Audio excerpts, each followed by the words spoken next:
जय मसीह की आशा करते हैं अपनी अपनी ज़िंदगी में एकदम मस्त होंगे, स्वस्थ होंगे। आज एक हम नई गवाही लेके आए हैं बाबा की। यीशु मसीह को ग्रहण किए हैं ये बाबा, स्वर्ग से वापस लौट आए हैं। बहुत बड़ी गवाही होने वाली है ये। बाबा की 2 गवाही हैं। तो वीडियो स्टार्ट करते हैं। बाबा जी, आपकी क्या गवाही है? हम स्वर्ग से वापस लौट आए। स्वर्ग से वापस लौट आए। जोरदार ताली बजाइए। तो प्रभु से हम अगस्त महीने में, आखिरी महीने के आखिर में अचानक हमें बुखार और खांसी और बहुत तेज़ बीमारी हो गई थी और निमोनिया हो गया था, डबल निमोनिया, और सांस लेने में परेशानी हो रही थी। तो अस्पताल में एडमिट हुए नाज़रत में। नाज़रत वाले भी ठीक कंट्रोल नहीं कर पाए, तो हमें एम्बुलेंस से, हवाई जहाज़ से, इलाहाबाद से दिल्ली ले जाया गया। उस समय ऑक्सीजन लगा के ले गए थे।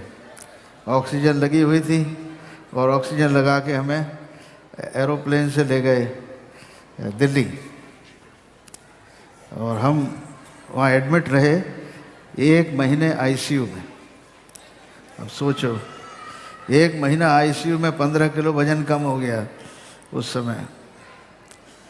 लेकिन बिल्कुल स्वर्ग के दरवाजे से लौट आए।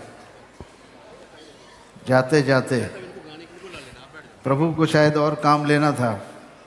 हमने तो कहा, प्रभु हम तो तैयार हैं तुम्हारे पास आने के लिए। जितना काम हमें करना था शायद हमने कर लिया। अब जो कुछ नहीं है तेरी इच्छा, तो हम तैयार हैं। हमें मालूम है हमें कहाँ जाना है।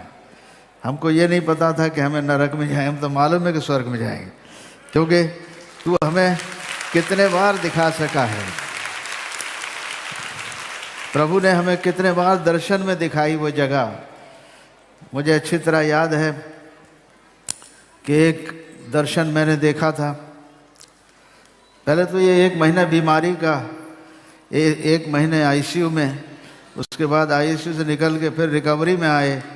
चल नहीं पाते थे, पैदल चल नहीं पाते थे, पकड़ के ले जाते थे लोग बाथरूम में। हफ्तों ये राग रहा। और उसी दौरान फर्जी मुकदमे हमारे ऊपर कर दिए गए। हमको फर्जी मुकदमों में पकड़ने चले आए, झूठे मुकदमों में। लेकिन परमेश्वर की ऐसी दया हुई कि 24 घंटे के अंदर सुप्रीम कोर्ट से ऑर्डर हो गया कि इनको मत छुओ।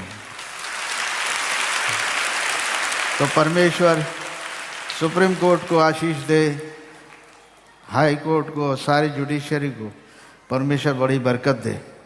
कम से कम उनके अंदर न्याय है। झूठे मुकदमे को समझने की शक्ति बहुत लोगों में नहीं है। हम समझते हैं झूठ और सच का जिसको अंतर आता है वही परमेश्वर की ओर से है, क्योंकि पवित्र आत्मा हमें एक डिसर्निंग की आत्मा देता है। डिसर्निंग का मतलब है भेद जानना। 2 चीज़ों में, अंधेरे में और उजाले में का भेद समझना, झूठ का और सच का भेद समझना, ये पवित्र आत्मा का काम है। और इसी की घटी हमारे देश में है। पवित्र आत्मा की ज़रूरत है हर एक को। पवित्र आत्मा सत्य का आत्मा है, सच्चाई का आत्मा है। वो झूठ नहीं बोलता कभी।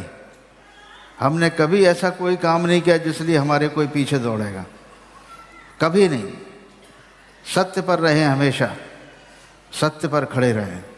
लेकिन झूठे लोगों ने झूठी कहानियाँ मढ़ के फर्जी मुकदमे करवाए, लेकिन परमेश्वर ने हमारी रक्षा की, उसने हमें बचाया।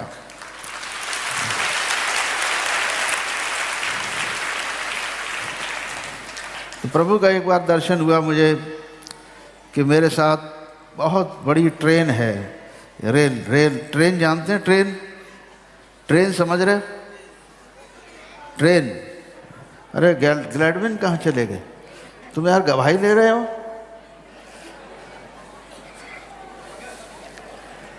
तुम कैसी गवाही ले रहे हो? हाँ, हम जी सर, आगे जी आगे सर। खड़े हुए हैं। जी सर, जी सर। वो ट्रेन, ट्रेन गाड़ी होती है ना, रेल, रेलवे गाड़ी जिसमें हम लोग सफर करते हैं, एक जगह से दूसरी जगह जाते हैं। तो उसमें मैं बैठा हूँ और इंजन के बाद सबसे पहले डिब्बे में मैं अकेला बैठा हूँ और पीछे की ट्रेन में हमारे दरबारी लोग भरे हुए हैं, बहुत ढेर, समझ रहे हैं ना। और वो ट्रेन चल रही है, ट्रेन चल रही है, कहीं टनल्स के अंदर होके, बादलों में होकर, पता नहीं हवा में कैसे ट्रेन की चल सकती है, लेकिन ट्रेन चल रही थी। और हम आगे के डिब्बे में बैठे थे और उस डिब्बे में छत नहीं थी, खुला हुआ था आसमान। और हम चलते चले गए, चलते चले गए, चलते चले गए। एक जगह अचानक बहुत ज़ोर से आवाज़ आई और ट्रेन के पिछले डिब्बे खुल गए। पीछे जो हमारे दरबार में बहुत लोग भरे हुए थे, हमारे परिवार के लोग थे, बहुत लोग थे, वो अचानक डिस्कनेक्ट हो गया, डिब्बा अलग हो गया। तो मैं बहुत ज़ोर से चिल्लाया, बहुत ज़ोर से खड़ा हो गया मैं, व्हाट, क्या हो गया, व्हाट अबाउट माई पीपल। तो मेरे लोगों का क्या हुआ, कहाँ है मेरे लोग? क्यों मेरे लोगों को छोड़ दिया पीछे? तो एक फरिश्ता था, उस फरिश्ते ने कहा, सर, बहुत इज्जत के साथ मुझसे कहा, सर प्लीज सिट डाउन। एक स्वर्गदूत ने कहा, महाशय महोदय कृपा कर बैठ जाइए। यू हैव टू गो, आपको जाना ही है, आपको अकेले जाना है। आपको अकेले जाना है। फिर ट्रेन चल दी, ट्रेन चलती चली जा रही, चलती चली जा रही है। फिर एक स्टेशन पर रुकी और उस स्टेशन पर छत खुली, मतलब आसमान में एक छत है वो खुल गई और एक सीढ़ी आई। फिर मैं उस सीढ़ी पर चढ़ के अंदर चला गया।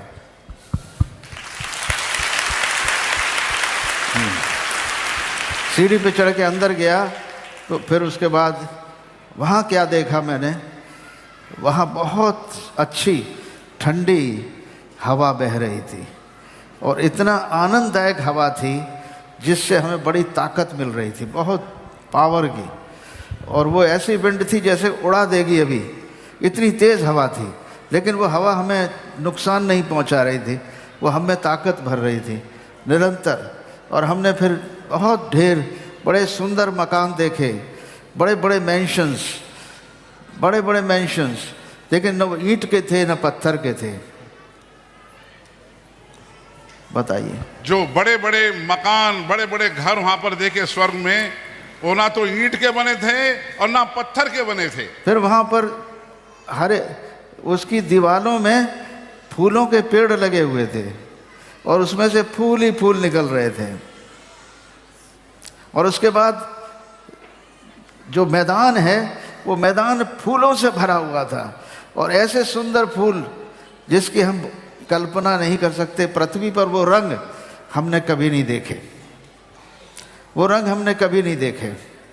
और वो आनंद हमारे अंदर था कि हम सारी दुनिया को भूल गए थे, पूरे पृथ्वी को भूल गए थे। अचानक बहुत देर खड़े रहने के बाद, सब कुछ देखने के बाद, पवित्र आत्मा से भरने के बाद हमने कहा, Lord what about my people, like Moses. वहां रहने के बाद, सब कुछ देखने के बाद कहा, प्रभु मेरे लोग कहाँ हैं, मेरे दरबारी हैं कहाँ? Then I was sent back. फिर परमेश्वर ने वापस यहाँ भेज दिया। उस दर्शन का मतलब अब समझ में आता है, उस दर्शन का मतलब अब समझ में आता है। अब समझ रहे हैं उस दर्शन का अर्थ क्या है, क्या मतलब है, क्यों परमेश्वर ने मुझे वापस मेरे लोगों में भेजा, तुम्हारे लिए, आप लोगों के लिए भेजा।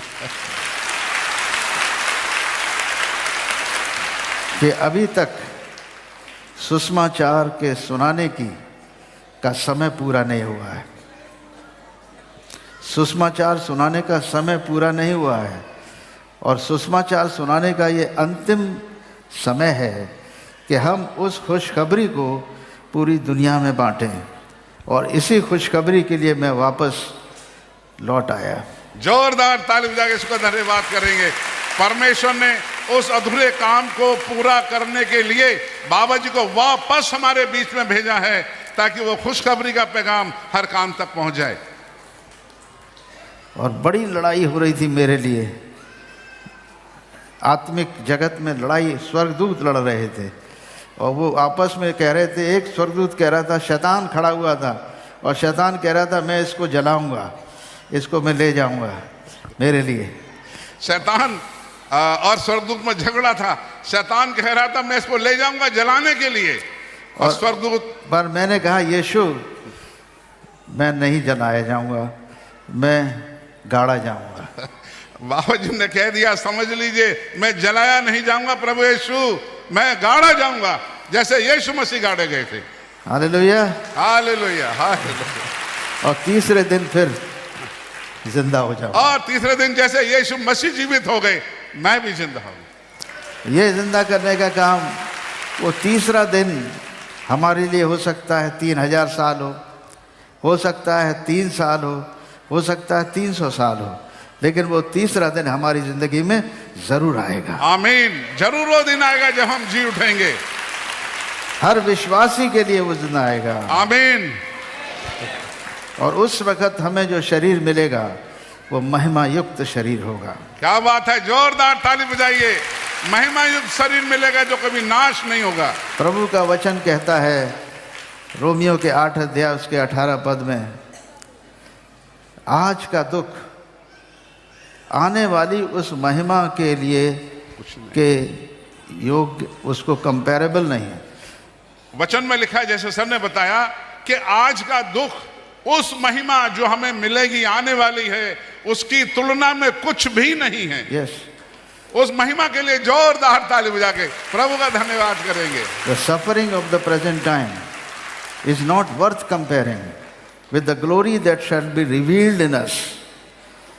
इस समय का जो संकट है, सताहट है, कलेश है, उस महिमा के सामने कुछ भी नहीं है जो हमें प्राप्त होगी। आमीन। तो दोस्तों, इस वीडियो को पूरा देख चुके हैं, हमारा यीशु मसीह जीवन में किस तरह काम करता है। दोस्तों, आप इस गवाही से क्या सीखे, एक छोटा से कमेंट कीजिए, लाइक कीजिए। ढेर सारी प्रभु आशीष दे। आमीन।